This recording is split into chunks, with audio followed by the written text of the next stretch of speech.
আওয়ামী লীগ জনগণের মাটি ও মানুষের থেকে উঠে এসেছে। আওয়ামী লীগ গড়ে উঠেছে জনগণের শক্তিতে। অবৈধ পথে ক্ষমতা দখলকারী পকেট থেকে গড়ে ওঠা দল না।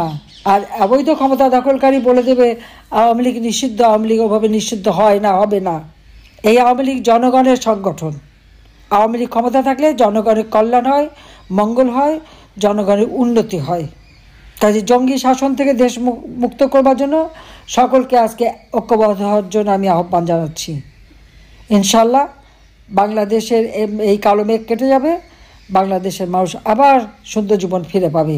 সকলকে আমার সংগ্রামী অভিনন্দন জানাচ্ছি এবং এই আন্দোলন সফল হোক সেই কামনা করছি। গণতন্ত্র মুক্তির এই আন্দোলন সফল হোক।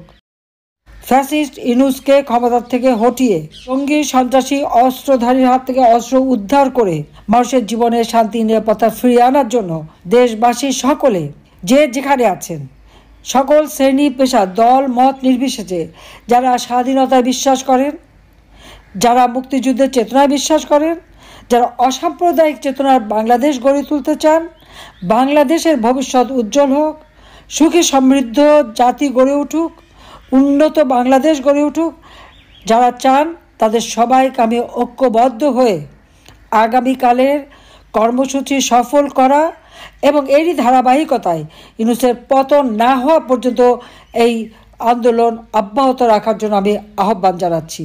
বাংলার জনগণ আমাদের সাথে আছে, ইনশাল্লাহ জয় বাংলাদেশের জনগণের হবেই। আমি আছি বাংলাদেশের জনগণের সাথে।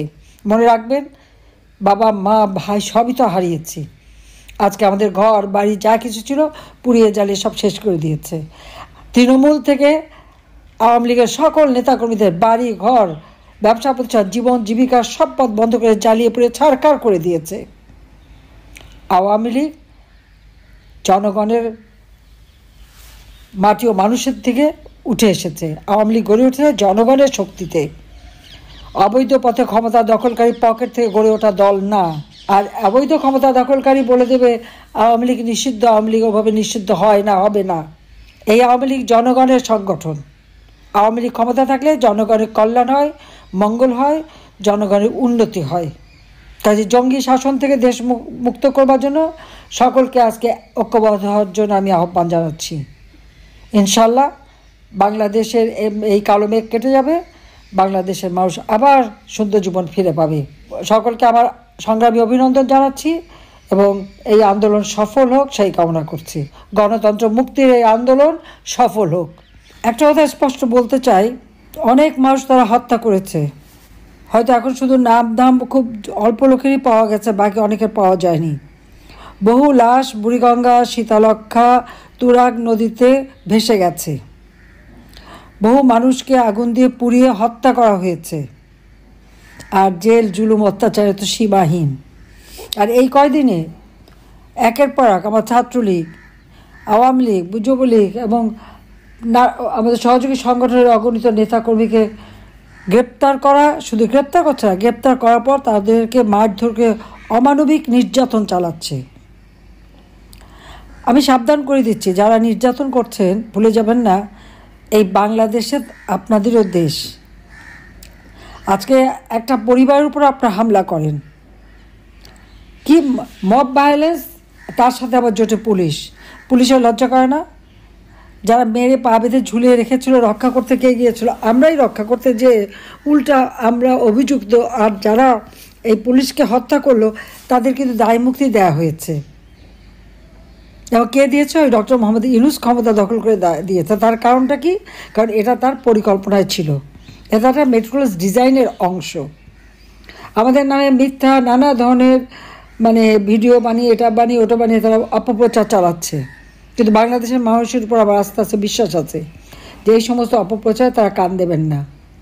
একদিকে যেমন পুলিশ হত্যা করে পুলিশের একেবারে মোরালিটি ভেঙে দিয়েছে, সিভিল প্রশাসনের একই অবস্থা। এই অবস্থায় কোনো দেশ চলতে পারে না। আইনের শাসন নাই, মানুষের জীবনের নিরাপত্তা নাই। আর কথায় গ্রেপ্তার আর মামলা, যে পরিমাণ মামলা ইউনূস দিয়েছে সকলের বিরুদ্ধে, আর যত মিথ্যা অপবাদ ছড়ানো, এই মিথ্যা অপবাদ ছড়িয়ে একবার মানুষকে বোকা বানিয়েছে, ভবিষ্যতে আর পারবে না। আর পারবে না, এটা তার মাথায় রাখা উচিত। আজকে ইউনূসকে জবাব দিতে হবে যে আওয়ামী লীগের কত নেতাকর্মী, পুলিশ, আনসার এদেরকে গুম করেছে, তার জবাব দিতে হবে। সেই হিসাব একদিন নেওয়া হবে। প্রত্যেকটা সেক্টরে আজকে দুর্নীতিতে ভরা, চাঁদাবাজি মাস্তানি ছাড়া কোনো কাজ নাই, টাকা ছাড়া কোনো কথা নাই। কাজে এই দুর্বিষহ অবস্থা থেকে গোটা বাংলাদেশটাই হয়ে গেছে একটা কারাগার, গোটা বাংলাদেশটাই হয়ে গেছে একটা জল্লাদখানা। আয়নাঘর করতে এখন বাংলাদেশটা, গোটা বাংলাদেশই তো আয়নাঘর। ইউনূস বাহিনীর অত্যাচার নির্যাতনে প্রত্যেকটা পরিবার অতিষ্ঠ, কারো জীবনের নিরাপত্তা নাই। পুলিশ বাহিনীকে শেষ, সিভিল প্রশাসন শেষ, সেনাবাহিনী ডিসিপ্লিন ফোর্স, তাদেরকে যেখানে হুকুম দেবে সেখানেই যাবে, তাদের বিরুদ্ধে মামলা। তা আবার কি আইসিটিতে?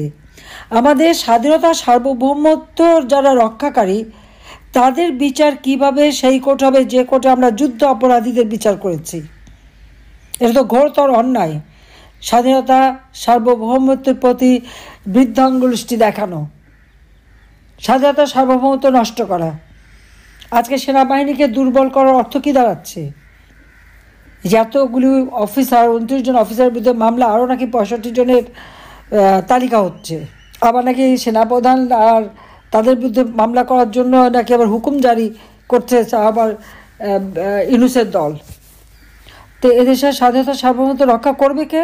ওই ইউনূসের সেই মিলিশিয়া বাহিনীর জঙ্গি উপদেষ্টা, তার হাতে করা অবৈধ কতগুলি অস্ত্র আর কয়টা জঙ্গিদের দিয়ে করবে?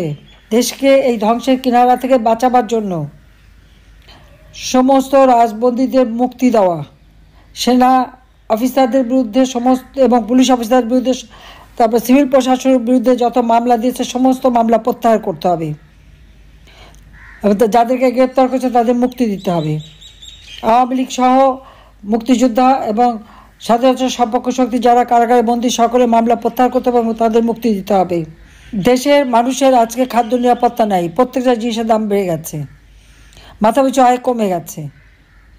খাদ্যের নিরাপত্তা দিতে হবে, জিনিসের দাম কমাতে হবে। ঘরে বাইরে আজকে মানুষের জীবনের নিরাপত্তা নাই, আইন শৃঙ্খলা অবস্থা চরম আকার ধারণ করেছে। জনগণের জীবনের নিরাপত্তা দিতে হবে।